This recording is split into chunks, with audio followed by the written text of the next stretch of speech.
आदरणीय निर्देशक सर और सभी पेरेंट्स और प्यारे बच्चों, मैं यहाँ पे अभी कुछ बॉटनी ले रहा हूँ। और बॉटनी नहीं बल्कि मैं आपको 12th से रिलेटेड जितनी भी चीज़ें हैं उनसे थोड़ा सा अवगत कराना चाहूँगा। जैसे कि हम लोग जानते हैं कि हम लोग 12th करते हैं, अभी अभी आपने सुना भी होगा नीट ने अपना सिलेबस चेंज किया है, एनटीए ने। इसके अलावा एनएमसी ने जो सिलेबस चेंज किया है, इसके अलावा उसमें कुछ ऐड भी किया है। जैसे हम पहले सिर्फ बायोलॉजी से ही नीट कर सकते थे, अभी आजकल हम बायोटेक से भी नीट कर सकते हैं। मतलब आपके पास मैथ हो, जैसे हम कुछ लेते हैं ना पीसीएमबी, तो उसमें भी आप नीट का एग्जाम दे सकते हो। सबसे पहले नीट को लेकर के एक मिथ बना रहता है, नीट हुआ कि नहीं हुआ। सबसे पहले यही आता है। होने का मतलब सीधा स्टैंडर्ड कहा जाता है एमबीबीएस पे, कि आपका एमबीबीएस में सीट पक्का हुआ कि नहीं हुआ। एक्चुअल में नीट का क्वालिफाई होना उस लेवल को बताता नहीं, वो तो हाईएस्ट लेवल है, उसको लेवल को छूना वो अच्छी बात है। लेकिन यदि कोई बच्चा उस लेवल को नहीं छू पा रहा है तो वो भी अपने पास में बहुत सारी अपॉर्चुनिटीज है, बहुत सारे ऑप्शंस है जहां पे वो जा सकता है। जैसे यदि आपका टॉप जा रहा है तो आप एमबीबीएस ही लोगे, जाहिर सी बात है। लेकिन पहले से कुछ बच्चे होते हैं, एक मेरा स्टूडेंट था, उन्होंने मतलब पहले से ही सोचा था कि मैं डेंटिस्ट बनूंगा और उसके 610 नंबर आए थे जिसमें वो एमबीबीएस की सीट सिक्योर करता है। उसके बावजूद उसने बीडीएस लिया, जबकि बीडीएस जो है वो कम रैंक वाला है। बात समझ रहे हो? तो ये चीज क्या रहती है कि हम अपना माइंडसेट पहले करें कि मेरे को बनना क्या है, क्या करना है। जैसे कि सर ने अभी बताया कि आपको 9th में ही पहले सोचना पड़ेगा, मतलब आपका फाउंडेशन इतना स्ट्रांग हो कि मेरे को पहले से डिसाइड है कि मेरे को ये बनना है। उस हिसाब से यदि आप अपने आप को प्रिपेयर करोगे तो आप बेस्ट कर जाओगे अपने स्ट्रीम में या अपने सब्जेक्ट में जो भी आपके पास है। अब जैसा कि मैं अपने पास कुछ बता रहा था, जैसे हमारे पास में टॉप लेवल का रहता है एमबीबीएस। एमबीबीएस में क्या रहता है, जनरल कैटेगरीज के लिए वहां की मेरिट थोड़ी हाई जाती है। कितनी हाई जाती है? 590 से लेकर के 610 तक अभी तक देखी गई है, जो हर साल वेरी करती है, 2 4 10 नंबर ऊपर या नीचे। जैसे इस बार माना जा रहा है कि थोड़ा सा ऊपर जाएगी, ठीक है। यदि आपके उतने मार्क्स नहीं आ रहे तो आप एमबीबीएस ना करके, जरूरी नहीं है आपके अगर 500 मार्क्स आ रहे तो आप एज ए क्या बन सकते हो, डेंटिस्ट बन सकते हो। आप क्या कर सकते हो, बीडीएस कर सकते हो। और ये भी नहीं हुआ, ये जरूरी नहीं कि इतना ही हो। यदि आपने नीट का एग्जाम क्वालिफाई किया है, क्वालिफाइंग मार्क्स वेरी करते हैं, ये भी अलग अलग। अगर मैं पिछले साल की अगर बात करूं तो लोवेस्ट मेरिट गई थी 137 नंबर, ये केवल 137 आउट ऑफ 720, 720 में से केवल 137 नंबर लाने होते हैं, जबकि अकेले जूलॉजी और बॉटनी 360 नंबर है। मतलब खाली बायो पढ़ के आप क्या कर सकते हो, नीट का एग्जाम क्वालिफाई कर सकते हो। अब उस क्वालिफाई एग्जाम से क्या क्या फायदे हैं, वो जरूरी नहीं है कि आप बीडीएस करो या एमबीबीएस करो, उससे नीचे बहुत सारे कोर्सेस है। जैसे होम्योपैथी को लेकर के बीएचएमएस, या फिर आयुर्वेद को लेकर के बीएएमएस, यूनानी को लेकर के बीयूएमएस। ऐसे ही वेटनरी के लिए हमारे पास अलग अलग है बीवीएससी, इसके अलावा बीएनवाईएस। ये बहुत सारे ऐसे कोर्सेज है, बीएससी कुछ बीएससी कुछ नर्सिंग अभी कहा है सर ने। ये ऐसे कोर्सेज है जिनको करके हम अपने फील्ड में बेस्ट कर सकते हैं। और आप यकीन मानिए एमबीबीएस का डॉक्टर वहां फेल हो जाता है जब किसी के दांत में दर्द हो जाता है, सीरियसली। इसके अलावा फिजियोथेरेपिस्ट बन सकता है, बीओटी, और ये जो सॉरी कुछ बीपीटी। फिजियोथेरेपिस्ट एक अलग से हायर किया जाता है। एमबीबीएस का जो अपने पास में डॉक्टर रहता है वो जनरल रहता है, उसको जनरल वार्ड दिया जाता है। मोस्ट ऑफ द केस में यही रहता है, क्योंकि स्पेशल डॉक्टर्स बहुत कम बन पाते हैं। वही बन पाते हैं जो बाद में क्या करे, एमएस करे या एमडी करे। वो लोग स्पेशलिस्ट बन जाते हैं, जैसे कार्डियोलॉजिस्ट बन गए, ये बन गए, वो लोग अलग बनते हैं। उनका प्रोसीजर फिर बाद में नीट पीजी देना होता है। जो बहुत सारे बच्चे सोचते हैं कि ठीक है मेरा नीट निकल गया है, मेरा एमबीबीएस हो गया है, उसके बाद में नहीं करूंगा। मैंने उन ऑप्शंस के बाद वाले ये ऑप्शंस बताए जिसमें करीब 4 से 4.5 साल का टाइम लगता है और आप बेस्ट डॉक्टर बन सकते हो। आपके नाम के आगे भी डॉक्टर होगा, छोड़ के बीएससी नर्सिंग को। तो ये बात आपको समझ आनी चाहिए कि नीट का एग्जाम क्वालिफाइंग होने का मतलब सिर्फ क्वालिफाइंग है, ना कि एमबीबीएस की सीट पाना। ये पहले आप अपने माइंड को सेट कर लो। अपने बच्चे के ऊपर ये प्रेशर मत दो, नहीं तेरे को एमबीबीएस ही करना, नहीं। जिस फील्ड में वो जाना चाह रहा है उससे पूछो, और उसमें अगर वो बेस्ट कर सकते। बीएससी नर्सिंग में ऐसे बहुत सारे नर्सेस है जो अपने फील्ड में क्या करते हैं, बहुत ज्यादा बेस्ट करते हैं। और आप देखो एम्स में, सर ने अभी बताया, बहुत सारे ऐसी अपॉर्चुनिटीज है एम्स में जो हमें मिलती है। तो ऐसा जरूरी नहीं कि एम्स में आप 720 में से 720 ला करके आप एम्स जाओगे, नहीं।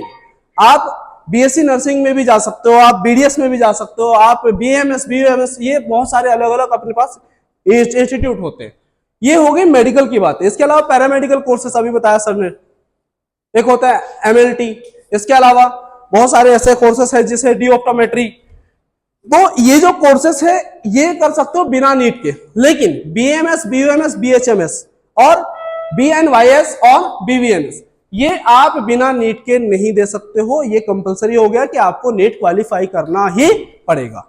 तो नीट एक तरीके से क्वालिफाइंग एग्जाम है जिसको आपको एग्जाम को क्लियर करना है और उसके बाद आप किसी भी मेडिकल कोर्सेज में एडमिशन ले सकते हो, पहली बात। इसके अलावा जैसा कि मैं अभी कुछ बोटनी से, तो बोटनी के भी बारे में आपको ये बात बताऊंगा। जैसे हम लोग 11th और उसमें कुछ 12th में बायो लेते हैं, तो बायो लेकर के हम सोचते हैं कि क्या करेंगे। बायो से रिलेटेड अपॉर्चुनिटी बहुत ज्यादा है और बहुत ज्यादा कैरियर ऑप्शंस है। क्यों? देखा जाए ये वर्ल्ड नहीं लिविंग वर्ल्ड है, और लिविंग वर्ल्ड में अगर बायो का ही कोई स्थान नहीं रहेगा तो किसका रहेगा? पहली बात तो ये सोचो, लिविंग वर्ल्ड में सबसे ज्यादा अपॉर्चुनिटी अगर कहीं है तो वो बायो को लेकर के है। तो बायो को लेकर के आप ये मत बनाओ कि मैं सिर्फ डॉक्टर बन सकता हूं, नहीं। सर ने बताया कि आप साइंटिस्ट बन सकते हो, आप कुछ लैब टेक्नीशियन बन सकते हो, बहुत सारी अपॉर्चुनिटीज ऐसी है जो आप बन सकते हो। मैं क्योंकि किससे कुछ बोटनी से हूं तो बोटनी को लेकर के मैं कुछ बातें बताना चाह रहा हूं। जैसे बोटनी के बाद मतलब 12th के बाद में आप बीएससी कर सकते हो या बीएससी ऑनर्स बोटनी में कर सकते हो। ऐसे ही फिजिक्स और केमिस्ट्री और किसमें होता है, जूलॉजी में भी होता है बीएससी ऑनर्स। बीएससी ऑनर्स अगर आप कर रहे हो तो बीएससी ऑनर्स के बाद में आपके सामने बहुत सारे अपॉर्चुनिटीज होती है। आप टैक्सोनॉमिस्ट बन सकते हो एज ए किसी भी इंस्टीट्यूशन में आप। इसके अलावा आप नेट सेट दे सकते हो, बीएससी ऑनर्स से नेट सेट दे सकते हो, बीएससी से नहीं दे सकते हो। बीएससी मतलब जूलॉजी, बॉटनी और केमिस्ट्री से जो होती है, बायो की मैं जो बात कर रहा हूं। इसके अलावा आप उसके बाद एमएससी कर सकते हो। बीएससी में 3 साल का कोर्स है, एमएससी 2 साल का कोर्स रहेगा। और एमएससी जब आप कर लेते हो तो एमएससी के बाद में भी आपके साथ बहुत सारी अपॉर्चुनिटी रहती है। बीएससी के बाद भी है, गवर्नमेंट एग्जाम दे सकते हो। बीएससी के बाद भी आप बहुत सारे गवर्नमेंट एग्जाम्स दे सकते हो, जैसे यूपीएससी, पीएससी, स्टेट पीएससी, ये सब बातें आपको सर बताएंगे। और बोटनी को एज ए ऑप्शनल सब्जेक्ट ले सकते हो। यहीं पर बोटनी में और जो ऑप्शंस आते हैं हमारे पास में, जैसे आप टैक्सोनॉमिस्ट बताया मैंने, प्लांट ब्रीडर्स बन सकते हो, जेनेटिक इंजीनियरिंग कर सकते हो। जेनेटिक इंजीनियरिंग में जो आप खाते हो ना आजकल, जेनेटिकली कुछ मॉडिफाइड क्रॉप्स, जैसे अमरूद पहले बहुत छोटा सा आता था, अभी 1 किलो का एक आ जाता है। तो ये क्यों हो पाया? ये इसलिए हो पाया क्योंकि जनसंख्या आप देखो जो हमारे देश को छोड़ो, हम तो नंबर 1 पे चल ही रहे हैं, इसके अलावा वर्ल्ड में भी पॉपुलेशन बढ़ती जा रही है। और पॉपुलेशन बढ़ेगी तो खाने की डिमांड बढ़ेगी। खाने की डिमांड को पूरी करने के लिए जेनेटिक इंजीनियरिंग से बेस्ट रास्ता कोई नहीं है। जेनेटिक इंजीनियरिंग के थ्रू हम लोग फूड में इन्वेस्टमेंट कर सकते हैं। कितना कर सकते हैं उसका अनलिमिटेड वे है, आप कितना भी अपना कुछ कर सकते हो। इसके अलावा कुछ लैब टेक्नीशियन बन सकते हो, या फिर आप एमएससी करने के बाद में डीआरडीओ जैसे जो अपने पास में कुछ ऑर्गेनाइजेशन है वहां पे आप जा सकते हो। वहां पे क्या क्या होता है, जेआरएफ होता है, जूनियर रिसर्च फेलोशिप। और जेआरएफ के अलावा वहां पे कुछ लैब टेक्नीशियन होते हैं, फील्ड वर्कर्स होते हैं। ये सारे हमारे पास में अपॉर्चुनिटी होती है डीआरडीओ के अंदर। डीआरडीओ क्या है? Defence research and development organisation. इसके अंदर मतलब आपको इससे बेस्ट मैं नहीं मानता। वहां पे सिर्फ 2 एग्जाम होते हैं, टीयर 1 और टीयर 2, और उसके बाद में आप सीधा विदाउट इंटरव्यू आपकी एंट्री हो जाती है। इसके अलावा बीएससी करके आप सीयूईटी का एग्जाम दे करके किसी भी सेंट्रल यूनिवर्सिटी से क्या कर सकते हो, एमएससी कर सकते हो। जैसे बीएचयू हुआ, डीयू हुआ, या फिर अपने पास में जामिया मिल्लिया इस्लामिया हुआ, अलीगढ़ मुस्लिम यूनिवर्सिटी हुआ और जेएनयू हुआ। ये बहुत सारी ऐसी हमारे पास सेंट्रल यूनिवर्सिटीज है जहां पे हम एग्जाम देके एमएससी कर सकते हैं। और एमएससी भी अलग अलग स्ट्रीम्स में, ये भी जरूरी नहीं कि आप सीधा बोटनी में करो, नहीं, बोटनी के अंदर भी आप स्पेसिफिक जो आपका स्पेशलाइजेशन है उसके अंदर कर सकते हो। उसके बाद आप पीएचडी के लिए परस्यू कर सकते हो। और गेट का एग्जाम आप नीट के एमएससी के अपने तुरंत बाद दे सकते हो। ये जो होता है गेट का एग्जाम, ये पीएचडी के लिए रहता है ज्यादातर। तो पीएचडी ज्यादातर जो लोग आईआईटी से करना चाहते हैं अपनी पीएचडी, वो गेट का एग्जाम क्वालिफाई करके पीएचडी कर सकते हैं। इसके अलावा सीएसआईआर का नाम सुना होगा। सीएसआईआर में जेआरएफ या नेट या सेट निकलता है।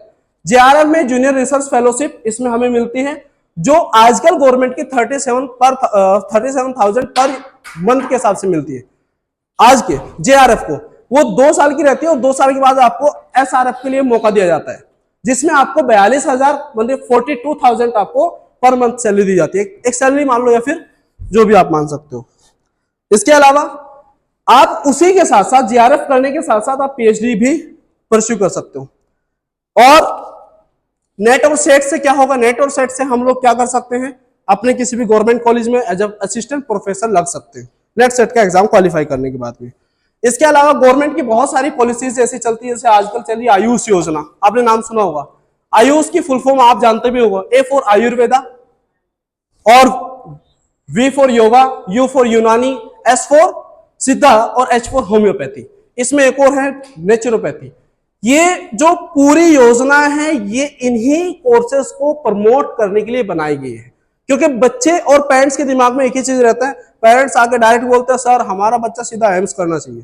पहले बच्चे से तो पूछो, बच्चे का लेवल तो आपको जानो, और बच्चे का लेवल तभी बन पाएगा सर जब आप बच्चे को बचपन से ही उस चीज के अंदर डाल दो कि बेटा तेरे को ये करना है, या उससे पूछ के डाल दूंगे कि तेरे को ये इस फील्ड में जाना है, तो उसी हिसाब से तैयारी रख, और वो है फाउंडेशन।